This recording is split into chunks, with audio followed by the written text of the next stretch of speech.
ये है आज का हमारा पहला stock, that is force Motors.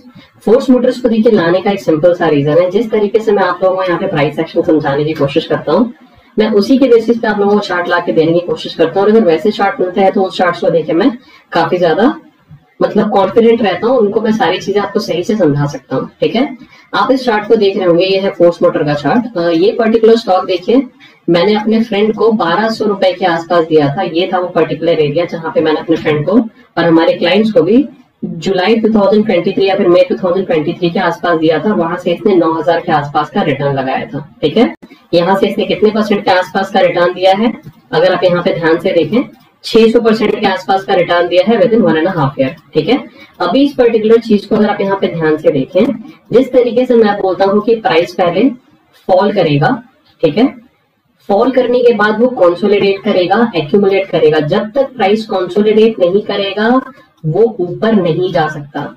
एक बात हमेशा याद रखिएगा, अभी देखिए निफ्टी क्या कर रहा है, निफ्टी में इस तरीके से कुछ फॉल के बाद, ऐसे कुछ फॉल के बाद, ठीक है, अभी यहाँ पे कॉन्स्टेंटली 2-4 दिनों से प्राइस ऊपर जा रहा है। ठीक है, ऐसे सिनेरियो में क्या हो रहा होगा, आपको बहुत सारे स्टॉक दिख रहे होंगे जो इस तरीके से कुछ फॉर्मेशन करके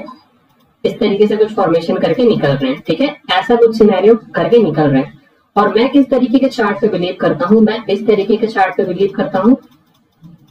ठीक है, इस तरीके के चार्ट पे मैं बिलीव करता हूं, यानी कि प्राइस फॉल करे, साइडवेज एक्यूमुलेट करे, एक बेस क्रिएट करे, उसके बाद प्राइस निकलेगा। या फिर मैं किस तरीके के चार्ट पे बिलीव करता हूं, मैं इस तरीके के चार्ट पे बिलीव करता हूं कि फॉल करने के बाद प्राइस इस तरीके से कुछ साइडवेज एक्यूमुलेट करके इन्वाइट करे, मैनिपुलेट करे, उसके बाद जाए। या फिर किस तरीके से जाए, प्राइस इस तरीके से फॉल करके नीचे आए, एक बार ऐसे लोगों को इनवाइट करके बेवकूफ बनाए, पूरा का पूरा मैनिपुलेट करे और उसके बाद प्राइस इस तरीके से जाए। क्योंकि मार्केट इसी तरीके से काम करता है और मार्केट में जितना भी बड़ा पैसा है वो ऐसे सिस्टम को फॉलो करता है। वो चाहते नहीं है कि वो जो रैली लेके आएंगे उस रैली में रिटेलर्स उनके साथ रहे। तो इसीलिए मैंने आप लोगों को 100 टाइम्स ये जो मेरे सेटअप है, जिस तरीके से मैं देखता हूँ, आप लोगों को मल्टीपल वीडियोस में मैं समझा चुका हूँ और आप भी वही चीज समझाने की कोशिश कर रहा हूँ कि मैं इस टाइप के चार्ट पे फोकस करता हूँ जहां पे एक फॉल के बाद सर्टेन एक्यूमुलेशन हो और उसके बाद प्राइस निकले। आप एक चीज देख लीजिएगा, ये जो रिट्रेसमेंट, ये जो फॉल है, इस फॉल के बाद ये जो मोमेंटम आ रहा है, अगर यहाँ से निफ्टी में फिर एक बड़ा फॉल, यानी कि जो फाइनल मैनिपुलेशन की मैं एक्सपेक्टेशन रख रहा हूँ, अगर वो आता है, ठीक है, तो ये जितने स्टॉक है ना वो सब यहाँ से अच्छा खासा गिरेंगे। ठीक है, ये सस्टेन नहीं कर पाएंगे क्योंकि प्राइस कभी भी इस तरीके से नहीं चलता। प्राइस कभी भी इस तरीके से नहीं चलता। प्राइस कैसे चलता है, प्राइस इस तरीके से चलता है। ठीक है, प्राइस इस तरीके से आएगा, साइडवेज एक्यूमुलेट करेगा, जिस तरीके से मैंने आपको बताया उस तरीके से प्राइस चलता है। ठीक है, तो इस चीज को समझने की कोशिश करिए, इतने बड़े फॉल के बाद प्राइस के नॉट रिवर्स लाइक दिस। ठीक है, तो इस चीज का समझना हमें बहुत जरूरी है और मैं उसी तरह के सेटअप आप लोगों के सामने लाने की कोशिश कर रहा हूँ। और जो भी सेटअप मैं आप लोगों के सामने लाया हूँ सारे लॉन्ग टर्म के लिए होंगे, बाकी किसी भी तरीके की कोई भी रिकमेंडेशन नहीं होगी। ठीक है, तो फोर्स मोटर में क्या हुआ, एक फॉल हुआ, एक साइडवेज एक्यूमुलेशन हुआ। अभी देखिए प्राइस ने यहाँ पे क्या करा है, ये एक बेस बनाया था। ठीक है, यहाँ पे देखिए ये एक बेस है, तो क्या प्राइस ये जो इनवाइट कर रहा है ये एक मैनिपुलेशन हो सकता है, पॉसिबल है। रीजन मैं आपको बताता हूँ, अगर मैं आपको इसका रीजन बताऊं, देखिए ये लाइन अगर मैं इस पे क्लिक कर देता हूँ और इसे यहाँ पे मार्क करता हूँ, देखिए यहाँ से कॉन्स्टेंटली हमें सितंबर 2024 से बार बार रिजेक्शन मिल रहा है। और जैसा मैं बोलता हूँ कि एक फाइनल रिजेक्शन के पहले प्राइस क्या करेगा, इस तरीके से हमें रिजेक्शन शो करेगा, ये दिखाएगा कि मैं गिरने वाला हूँ, तुम बेच के निकलो। और जैसे ही रिवर्स हो हमें समझ जाना है कि प्राइस मोस्ट लाइकली यहाँ से निकल सकता है। ठीक है, तो यहाँ पे उसी तरीके का कुछ सेटअप यहाँ पे बना हुआ है। मैंने ये भी चीजें आप लोगों को मल्टीपल टाइम समझाई हुई है। ठीक है, तो ये पर्टिकुलर स्टॉक में एक चीज और मैं आपको दिखाने की कोशिश करूंगा। इस तरीके से अगर मैं ट्रेंड लाइन मार्क कर दूं, ठीक है, इस हॉरिजॉन्टल लाइन को मैं यहाँ से हटा देता हूँ। देखिए ये हो गया हमारा एक ट्रेंड लाइन, और एक ट्रेंड लाइन मुझे दिख रहा है इस तरीके से। अगर मैं इस तरीके से एक ट्रेंड लाइन मार्क कर दूं, इस तरीके से अगर मैं मार्क कर दूं, ओके, देखिए यहाँ पे प्राइस ने ब्रेकआउट किया, सस्टेन नहीं कर पाया, एग्जैक्टली यहीं से रिजेक्शन, फिर यहीं से रिजेक्शन, प्राइस ने ब्रेकआउट किया, रीटेस्ट किया और अब यहाँ से निकलने की प्राइस कोशिश कर रहा है। ठीक है, तो यहाँ पे जो कॉन्फ्लुएंस हम देख रहे थे कि प्राइस एक बार रिजेक्शन शो करेगा, इसका भी जो हमारा कॉन्फ्लुएंस था वो कहीं ना कहीं क्लियर है, क्योंकि प्राइस ने इसे ब्रेक किया, रीटेस्ट करने आया और अब यहाँ से निकलने की कोशिश कर रहा है। ठीक है, तो इस पर्टिकुलर स्टॉक में अगर हम देखें तो हमारे किस एरिया तक जा सकता है, पहला एरिया होगा हमारा ये वाला एरिया, और नेक्स्ट एरिया होगा हमारा यहाँ पे फोर्स मोटर में ये वाला एरिया, जो कि मैं आने वाले समय में एक्सपेक्ट कर रहा हूँ in future, that is in force Motors. बढ़ते हमारे नेक्स्ट स्टॉक की तरफ। आज का जो हमारा नेक्स्ट स्टॉक है वो है नवकर कॉर्पोरेशन। लेकिन नवकर कॉर्पोरेशन में हमने अच्छा खासा काम किया है, हमें अच्छा खासा रिटर्न भी मिला है, 100-150% के आसपास का रिटर्न मिला था। उसके बाद ये स्प्लिट हो चुका है। तो अभी मैं क्या करता हूँ, इन चीजों को एक बार यहाँ से हटा देता हूँ। ठीक है, इन लाइन्स को मैं एक बार यहाँ से रिमूव कर देता हूँ क्योंकि इनका कोई काम नहीं है, ये स्टॉक स्प्लिट हो चुका है। ओके, इन चीजों को एक बार मैं यहाँ से हटा देता हूँ। और अभी यहाँ पे देखिए आपको एक चीज समझाने की कोशिश करता हूँ। प्राइस क्या कर रहा है, प्राइस एक ऐसे एरिया पे आके रुका हुआ है जहां से पहले भी प्राइस ने एक शॉर्ट टर्म रिजेक्शन लिया था और उसके बाद प्राइस ने ब्रेकआउट किया, रिटेस्ट किया और एकदम यहीं से प्राइस खुला था। अभी देखिए प्राइस ने क्या किया, यहाँ पे थोड़ा सा साइडवेज एक्यूमुलेट किया, उसके बाद यहाँ से निकला। ये सस्टेन क्यों नहीं कर पाया, क्योंकि जितने फॉल के बाद इसे जिस तरीके का एक्यूमुलेशन करना था वो एक्यूमुलेशन इसने किया नहीं। यहाँ से लोगों को इन्वाइट किया, पूरा का पूरा मैनिपुलेट किया। ये क्या किया, प्राइस ने यहाँ पे एलियट वेव के एबीसी का काइंड ऑफ यहाँ पे फॉर्मेशन किया, अगर आप यहाँ पे ध्यान से देखें तो। ठीक है, तो यहाँ पे देखिए फॉर्मेशन करने के बाद प्राइस अपने दोबारा से सपोर्ट एरिया के आसपास आया। प्राइस इस एरिया को कहीं ना कहीं मैनिपुलेट किया, रिक्लेम किया, रिटेस्ट किया और अभी यहाँ से दोबारा से निकलने की कोशिश कर रहा है। ये एरिया अगर यहाँ से हमें प्रॉपर्ली ब्रेक होता हुआ दिखता है तो आने वाले समय में इस पर्टिकुलर स्टॉक में हमें मोमेंटम देखने को मिल सकता है। हमारा जो पहला टारगेट रहेगा वो होगा हमारा ये वाला एरिया और हमारा जो नेक्स्ट टारगेट रहेगा वो होगा हमारा ये वाला एरिया। क्योंकि शॉर्ट टर्म का मार्केट है, ये मार्केट कब रिवर्स कर जाए, कब मार्केट में दोबारा से एक फॉल आ जाए, नो वन कैन प्रिडिक्ट। और इसमें और एक सिनेरियो बन रहा है जिस तरीके से मैं बोलता हूँ कि जब भी प्राइस बॉटम में इस तरीके से हायर लोज बनाता हुआ इस तरीके से ट्रैवल करता है ना, तो वो मोस्टली क्या करता है, एक बार ऐसे आपको इन्वाइट करेगा और ये जितने भी लोज हैं इन सबको कहीं ना कहीं इस तरीके से टेकआउट करके फिर इस तरीके से हो सकता है प्राइस ऐसे कुछ मोमेंटम करता हुआ दिख जाए। तो जस्ट बिकॉज ये constantly higher highs higher lows बनाता हुआ यहाँ पे एक ट्रेंड लाइन का एरिया क्रिएट करता हुआ जा रहा है, तो हो सकता है प्राइस यहाँ पे कल हमारे टारगेट को अचीव करे और उसके बाद सबको ट्रैप करके पूरा का पूरा यहाँ पे मैनिपुलेशन करने आए, अगर निफ्टी में हमें फॉल देखने को मिलता है तो। ठीक है, बट अगर ये फॉल आता भी है तो दोबारा से ये फॉल करके साइडवेज एक्यूमुलेट करके अल्टीमेटली इसका डायरेक्शन हमें ऊपर की तरफ ही दिख रहा है क्योंकि प्राइस इज करेक्टेड।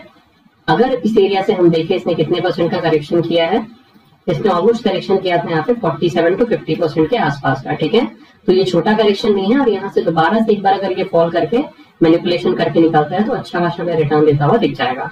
तो शॉर्ट टर्म में ये दोनों हमारे एरिया हो सकते हैं, that is in Nava Limited में। ठीक है, बढ़ते हमारे नेक्स्ट स्टॉक की तरफ। आज का जो हमारा नेक्स्ट स्टॉक है वो है garden rich ship building.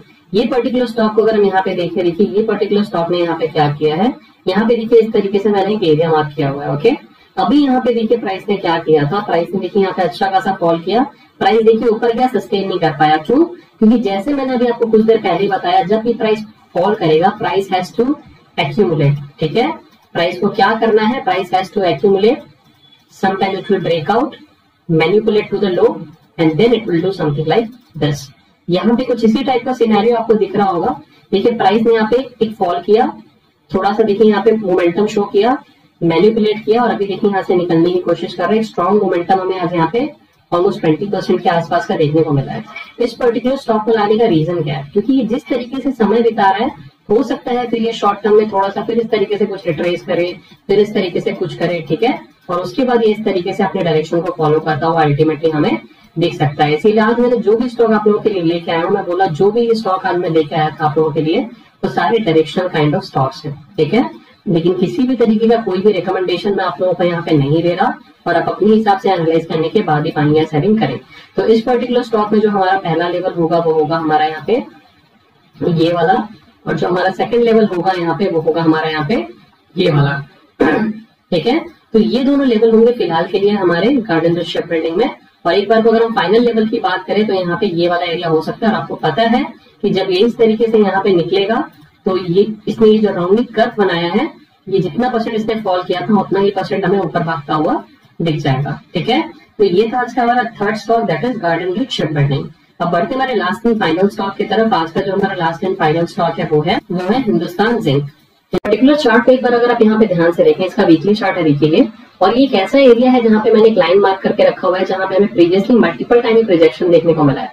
Price ने इस एरिया को ब्रेक किया बट वो सस्टेन नहीं कर पाया, वहीं से रिजेक्शन रिजेक्शन रिजेक्शन, ब्रेक किया फिर सस्टेन नहीं कर पाया फिर रिजेक्शन। ठीक है, अभी एक चीज को यहाँ पे ध्यान से समझिए कि ये जो पर्टिकुलर इसने यहाँ पे साइडवेज एरिया कंप्लीट किया, इसीलिए ये पर्टिकुलर स्टॉक में यहाँ पे ऑलमोस्ट 1 से 1.5 महीने के अंदर ही कितने परसेंट के आसपास का, 103% के आसपास का रिटर्न दिया है।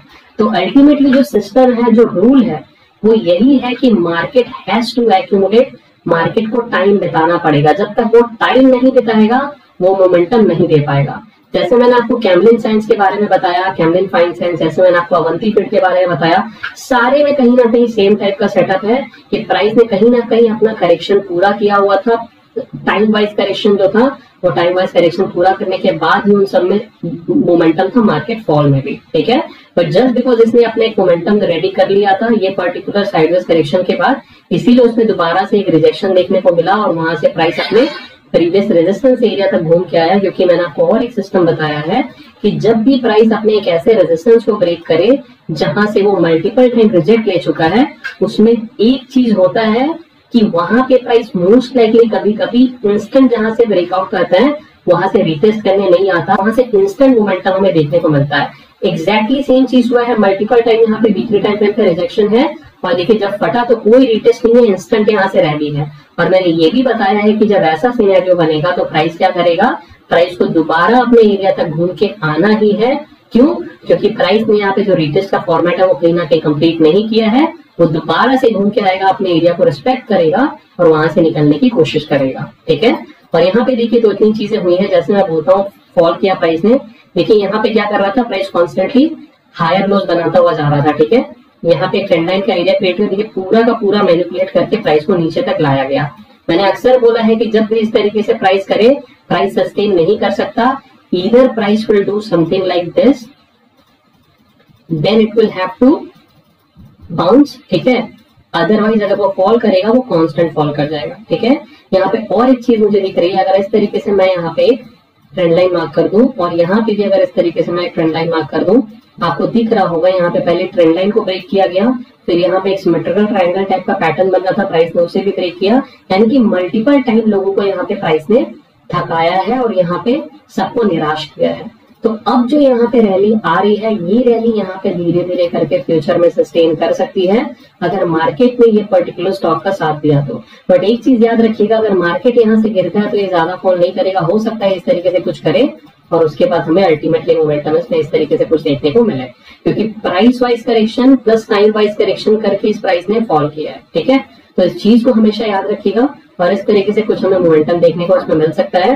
हमारा जो पहला एरिया होगा इस पर्टिकुलर स्टॉक में वो होगा हमारा ये वाला एरिया, और जो हमारा सेकंड एरिया होगा इस पर्टिकुलर स्टॉक में वो होगा हमारा ये वाला एरिया, ठीक है। तो ये दोनों एरिया तक आने वाले समय में प्राइस हमें मूव करता हुआ दिख सकता है, दैट इज हिंदुस्तान जिंक। तो यही वो कुछ पर्टिकुलर स्टॉक्स थे जो मैं इस वीडियो में आप लोगों के लिए लेके आया था।